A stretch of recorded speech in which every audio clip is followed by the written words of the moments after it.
Cypriot culture. Selected artifacts. Female figurine, limestone, Cypriot, Chalcolithic period, 3900 to 2500 BC. Description.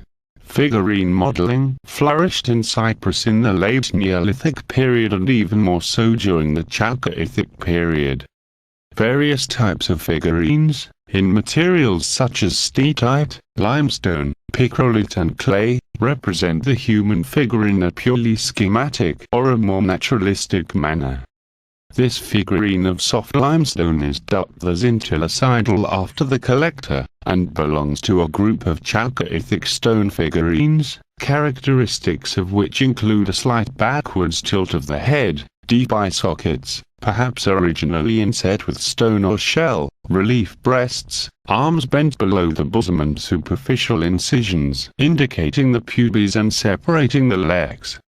The figurine was found in the village of Kidasing, in the Paphos region, but its archaeological context did not permit its unequivocal association with cult activities. Nevertheless, the prevailing view is that nude female figurines of this type, with pronounced anatomical details, breasts, pudenda, were most probably associated with beliefs about birth and maternity, or with rites dedicated to the Great Mother Goddess in her role as a fertility deity. Squatting female figurine, picrolite, Cypriot, Chalcolithic period, 3900 to 2500 BC. Description. The repertoire of figurines in the Chalcolithic period includes various types, such as schematic, cruciform and statopagus.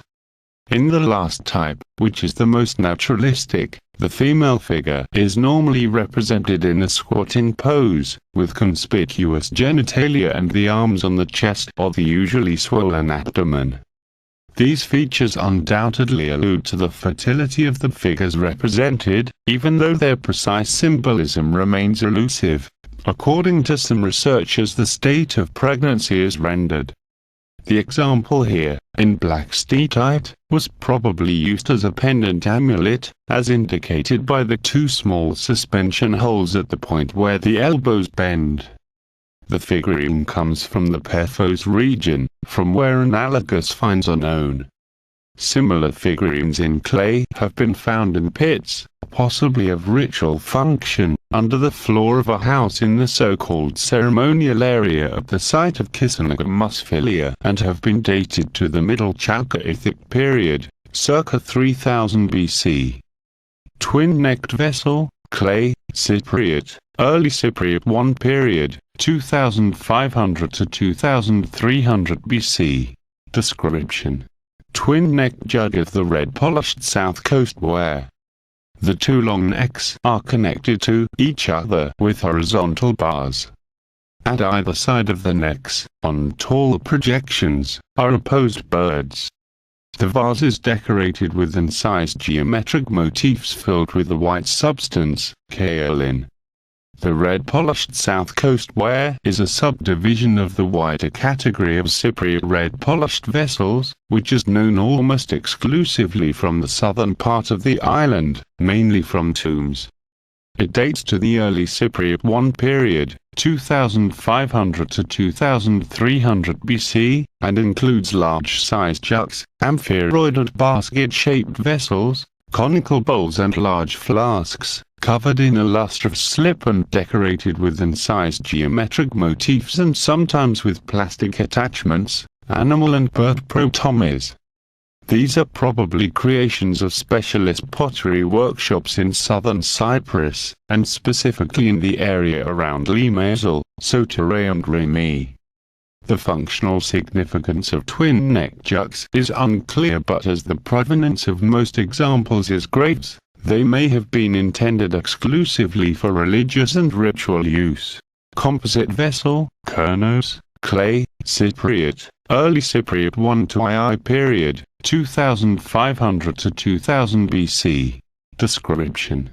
A peculiar shape in the prolific category of red polished ware, the most distinctive pottery style in early Bronze Age Cyprus. This vessel consists of four conjoined hemispherical bowls, held together in the middle by a handle reinforced with a horizontal rod.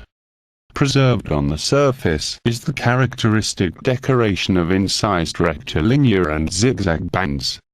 A host of similar vessels has been found in the Venice necropolis in northern Cyprus. In some cases the handle is crowned by a plank figurine. It is not clear whether this is a kind of religious symbolism or simply an example of the inventiveness and playfulness of the early Cypriot potter. In the view of some researchers, the shape renders the vessel known as kernos, which is frequently linked with the placement of offerings in cult places or graves. Plank figurine, Jork, Cypriot, Early Cypriot III to Middle Cypriot I period, 2000 to 1800 BC. Description: large-size plank figure with rounded edges and schematic arms. Traces of paint are mentioned but are not visible anymore. Plank figures of whitish chalk, or other stones, such as limestone or gypsum, which render the human form in an absolutely schematic manner, are extremely rare. They are akin stylistically to the more common type of clay plank figurines of red polished ware, which appear towards the end of the early Cypriot period and in some cases, are used also as appliques on vases and in composite clay models. Some researchers associate the appearance of the clay examples with the settlement on Cyprus of new populations from Anatolia, where similar figurines are encountered in the Chalcolithic period. The stone specimens have a flat, almost rectangular body with no indication of anatomical details and small lateral projections as arms. Some have sporadic horizontal and vertical incisions, pierced ears, possibly for inserting earrings, as on their clay counterparts, and bear traces of black or red paint. The role of these statuettes is enigmatic. According to one view, they were associated with beliefs on fertility and may have played a role in mortuary rites, with appropriate painted decoration or garment, before being deposited as great goods, indicative of the status of the deceased. Other researchers suggest that they imitate large wooden cult effigies, kossoina, which stood in prehistoric shrines. Fragment of a vessel, clay, Cypriot, Middle Cypriot II period, 1800 to 1725 BC. Description: upper part of a clay vessel, jug, of the red polished ware. Plastic attachments have been used on the neck to make it look like the head of a schematic human figure. The two tall projections on either side of the neck are also shaped in the form of human, most probably female, figures. The fragment belongs to a distinct class of red polished vessels, which are decorated with attached human or animal figures. The use of such figures as vase decoration is characteristic of Bronze Age Cypriot pottery, although it is not unknown in the Near East. These figurines must have had a symbolic meaning to their users, which is difficult to comprehend today. However, most vessels with attached figures seem to have had a ritual rather than practical use. Jug with animal protomies, clay, Cypriot, late Cypriot I period, circa 1600 BC. Description: this jug is an extremely rare and early example of white slipware, which appeared at the beginning of the late Cypriot period. Vases of this category were handmade, at least in the early phases, and were widely diffused both in Cyprus and abroad, as imports, until around the early 12th century BC. The jug in the Museum of Cycladic Art and a similar one in the Louvre are remarkable and rare examples of the so-called proto-wide slipware, the early stages of the style, dated to the mid-17th century BC. Distinctive characteristic of the vase is the decoration on the shoulder with ibex heads modeled in the round. The application of animal protomies on vessels is a habit that continues the tradition of Middle Cypriot pottery. Researchers consider the set two jugs as products of the same workshop in the Pendaia area, in the Bay of Morpha in northwest Cyprus, provenance of other proto-wide slip vessels with the same clay fabric and similar thick slip. Although the contexts of the two jugs are not known, their extravagant decoration most probably points to a ritual or mortuary use. Bull-shaped Rufitone, clay, Cypriot, late Cypriot II period, 1450 to 1200 BC. Description: bull-shaped Rufitone with painted decoration of the so-called ring base ware. Rufitones were ritual vessels with two holes, one for filling with liquid and one for its outflow. This example has a large hole on the back of the head and a smaller one on the muzzle. They were used for offering libations, wine, olive oil, to the gods and are found frequently in sanctuaries but also in graves.